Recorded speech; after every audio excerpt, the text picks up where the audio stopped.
को संजय मास्टर की नमस्कार। हमने इससे पहली वीडियो में 4.1 का क्वेश्चन नंबर पहला डाला था।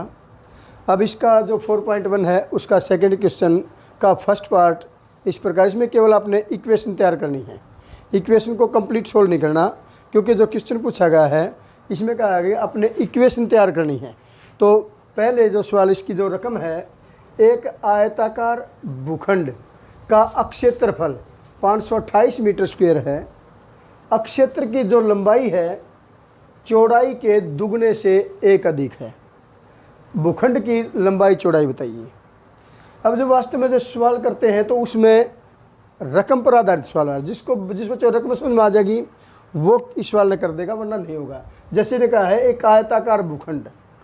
आयताकार भूखंड क्या होता है? जैसे ये हो गया एक आयत, रेक्टेंगल बोलते हैं इसको, जिसमें एक लेंथ होती है और एक होती है ब्रेथ। ये होगी इसकी लेंथ और ये होगी ब्रेथ। अब इन्होंने कहा है एक आयताकार भूखंड का अक्षेत्रफल। अक्षेत्रफल होता है जो इसके अंदर का जो एरिया वो, और पेरीमीटर होता है इसकी बाउंड्री। आपको दिया गया अक्षेत्रफल। इस अक्षेत्र की जो लंबाई है, लेंथ है, चौड़ाई के दुगने से एक अधिक है। चौड़ाई के दुगने से एक अधिक है। हमें लेंथ का पता है। अब जो लेंथ है चौड़ाई के दुगने से एक अधिक है, हमें चौड़ाई का नहीं पता, इसलिए जिसका पता नहीं उसको मान लो। माना आयत की चौड़ाई इज इक्वल टू एक्स है। Let the breadth of a rectangle. आयत की जो लंबाई होगी, अकॉर्डिंग टू कंडीशन जो कहा गया है, जो लंबाई है चौड़ाई के दुगने से एक अधिक। चौड़ाई होगी x और ये होगा इसका दुगना और इससे एक अधिक। अब हमारे पास लेंथ भी होगी और ब्रेथ भी होगी। अब है जो शर्तानुसार जो दिया गया है, शर्तानुसार अकॉर्डिंग टू क्वेश्चन, इसका अक्षेत्रफल, आयत का अक्षेत्रफल क्या होता है? ये दिया आपको 528। अक्षेत्रफल का सूत्र है L into B. L into B is equal to 528।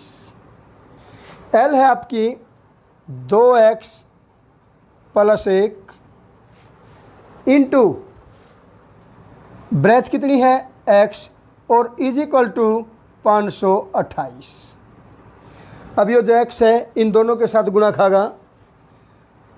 जब x इसके साथ गुणा, 2 एकम 2x की 2 प्लस प्लस प्लस x एकम x। अब ये जो 528 है, परली साइड में प्लस का है, उरली साइड में होगा तो माइनस का हो जाएगा। माइनस के 528 इज इक्वल टू 0।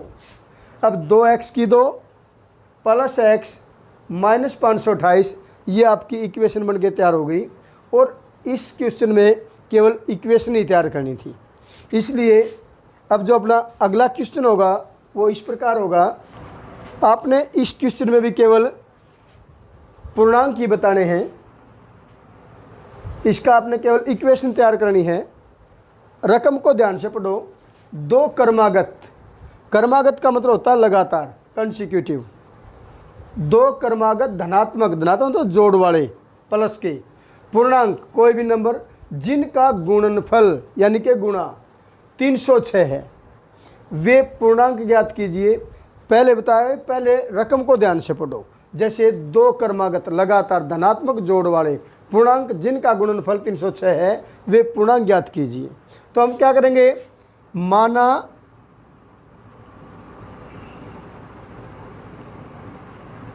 पहला पूर्णांक इज इक्वल टू x, दूसरा पूर्णांक x प्लस 1, क्योंकि ये कंसिक्यूटिव है, लगातार हैं। लगातार में जैसे एक कदम है आगे दूसरा कदम, इसी प्रकार x और x प्लस 1, x प्लस 1। अब है अकॉर्डिंग टू क्वेश्चन या प्रश्नानुसार क्या कहा गया है, तो इनका गुणनफल यानी कि गुणा x into x plus 1 is equal to 306। जब x के साथ गुणा खाओगा तो x स्क्वायर प्लस x बराबर 306, x square plus x minus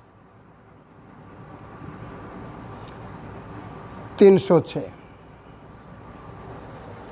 is equal to 0। यह अपनी इक्वेशन बन के तैयार हो गई है। ये क्वेश्चन आपने केवल यहीं तक करना है, आगे भी हो सकता है, परंतु क्वेश्चन में पूछा है सिर्फ इतना गया तो इतना ही बताएंगे। आगे जो क्वेश्चन नंबर होगा अपना वो तीसरा है। अब तो अपने जो सेकंड क्वेश्चन है इसके 2 पार्ट कंप्लीट हो गए।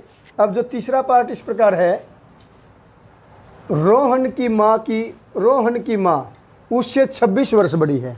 रोहन की माँ उससे 26 वर्ष बड़ी है। उनकी आयु का गुणनफल अब से 3 वर्ष पश्चात 360 हो जाएगा। हमें रोहन की वर्तमान आयु ज्ञात करनी है। अब जिसकी वर्तमान आयु ज्ञात करनी उसकी मान लेंगे। माना रोहन की वर्तमान आयु बराबर है x मान ली। Let the present age of Rohan. अब इसके बाद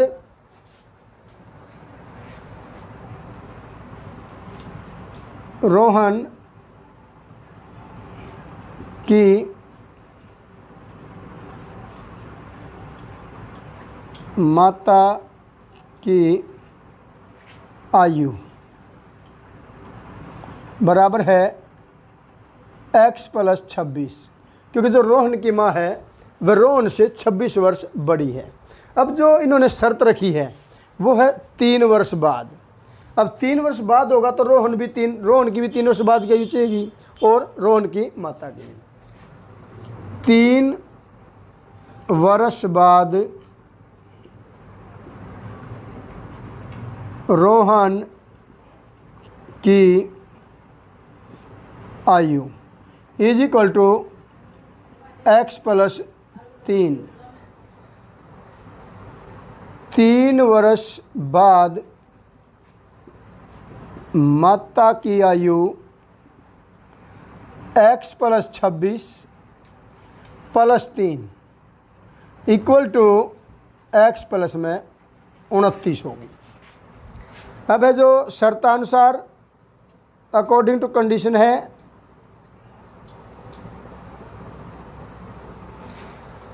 तीन वर्ष बाद इनकी आयु का गुणनफल, 3 वर्ष पश्चात इनकी आयु का गुणनफल यानी कि शर्तानुसार होगा x प्लस 3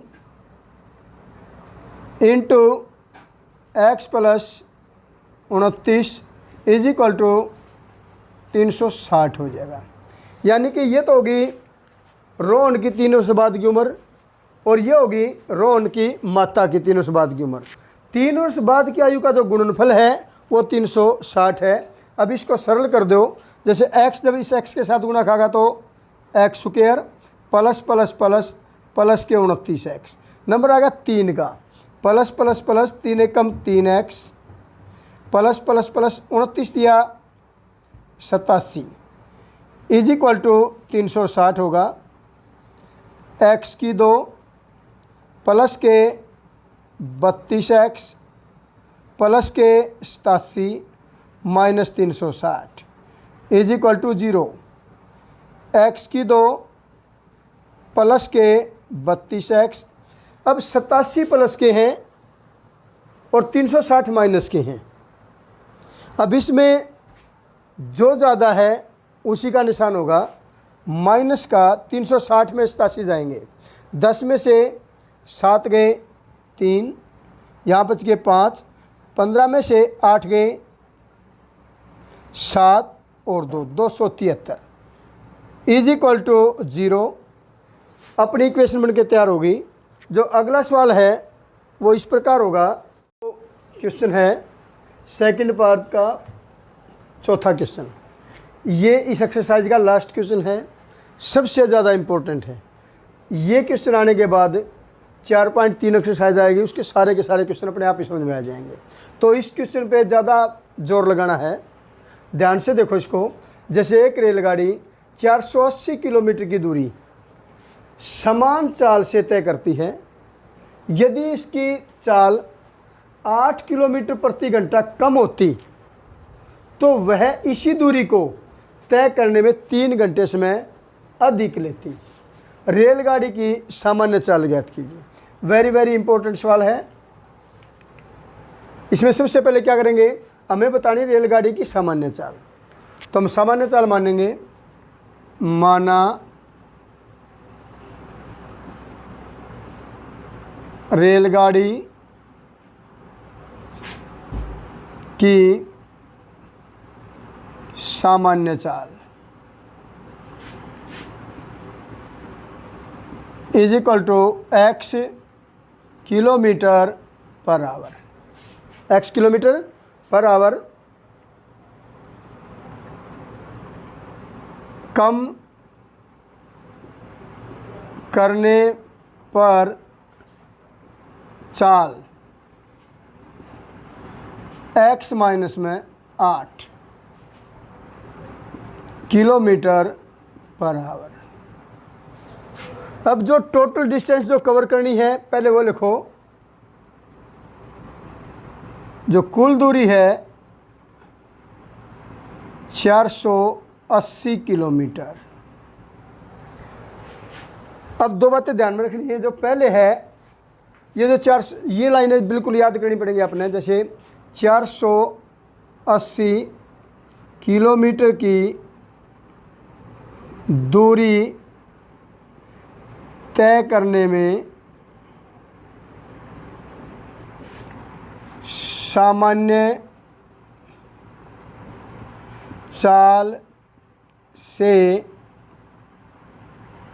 लगा समय का सूत्र होता है दूरी भाग में चाल। दूरी कौन सी? 480। चाल कौन सी? क्योंकि सामान्य चाल है इसलिए बटे में होगा x। 480 किलोमीटर की दूरी तय करने में मंद चाल, यानी कि जो 8 किलोमीटर कम होगी इसका मतलब चाल मंदी होगी।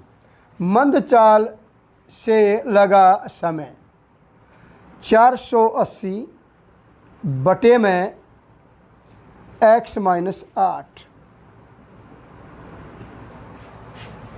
अब ध्यान देना, ये 5 लाइनें तो याद हो गई होंगी। इसके बाद है जो मेन बात है, यहाँ पे ये नहीं पता लगता इसको आगे लेना है इसको आगे लेना है।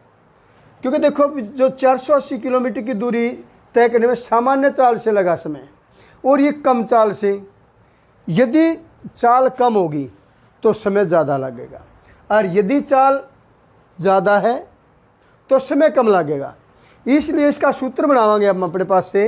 अब जो मंदी चाल है उसमें लगा समय माइनस में तेज चाल में लगा समय। सीधा बोल दो अब मंदी चाल वाला समय माइनस में तेज चाल वाला समय।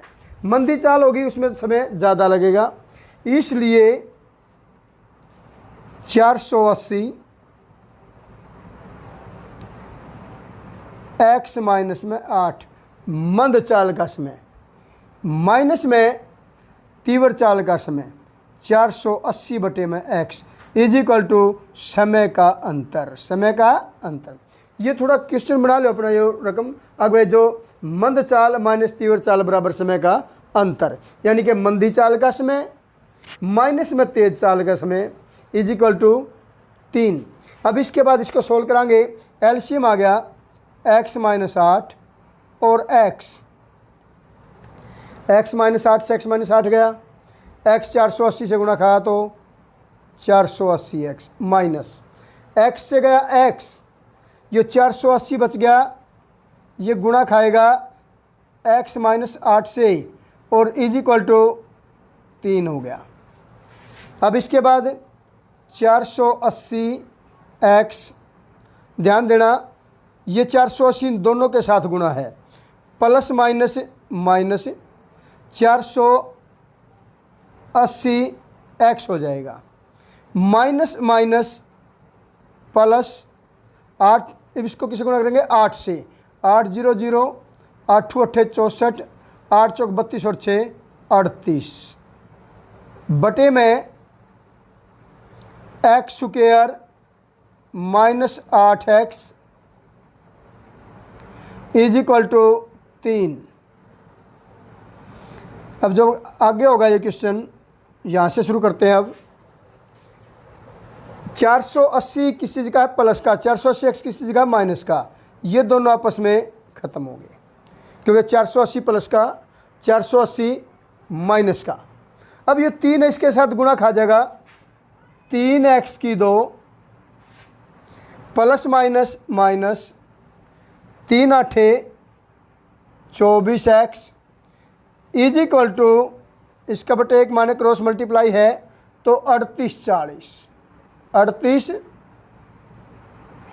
40 सारे एक साइड में आ जाएंगे। 3x की 2 minus 24x minus 38 equal to 0। अब इसमें से कॉमन देखो भाई, ये 3 से भाग हो जाता है, 24 भी 3 से भाग हो जाता है। हमने देखा 8 और 4 12 और 3 15, इनका जोड़ 15 का, ये भी 3 से भाग हो जाएगा। इसका मतलब 3 कॉमन निकल जाएगा। x की 2 माइनस 3 8x माइनस 3 एकम 3 दूनी 3 8 0 की 0 इज इक्वल टू 0। 3 इसके साथ गुणा खा के 0 हो गया। x की 2 minus 8x minus 1280 is equal to 0 और अपनी इक्वेशन सोल्व होगी। इस सवाल को ध्यान से देखना, फिर दोबारा से देखो। माना रेलगाड़ी की सामान्य चाल x, यदि धीमी करते हैं, यदि मंदी करते हैं तो जो घटा दो और उसको तेज करते समय प्लस कर दो। कुल दूरी फिर है जो टोटल दूरी, उसको यहाँ पे लिखो 480 किलोमीटर की दूरी तय करने में सामान्य चाल से लगा समय। फिर है 480 किलोमीटर की दूरी तय करने में, क्योंकि जो मंदी कर दी इसलिए बोलते हैं मंद चाल से लगा समय 480 बटे में x माइनस में 8। अकॉर्डिंग टू कंडीशन मैंने आपको बताया था, यदि चाल मंदी होगी तो समय ज़्यादा लगेगा और चाल तेज होगी तो समय कम लगेगा। इसलिए मंद चाल माइनस तीव्र चाल बराबर समय का अंतर। और इसको सोल्व किया तो अपनी इक्वेशन तैयार होगी, x की 2 minus 8x minus 1280। Very important सवाल। जो 4.1 है ये एक्सरसाइज कंप्लीट हो गई है। अब आगे जो हम करवाएंगे 4.2 वो कल आएगी। अब जिसको ये समझ में नहीं आया वो अपने कमेंट्स कर देना और हम दोबारा से फिर बताएंगे। अगली वीडियो के साथ फिर मुलाकात होगी। धन्यवाद।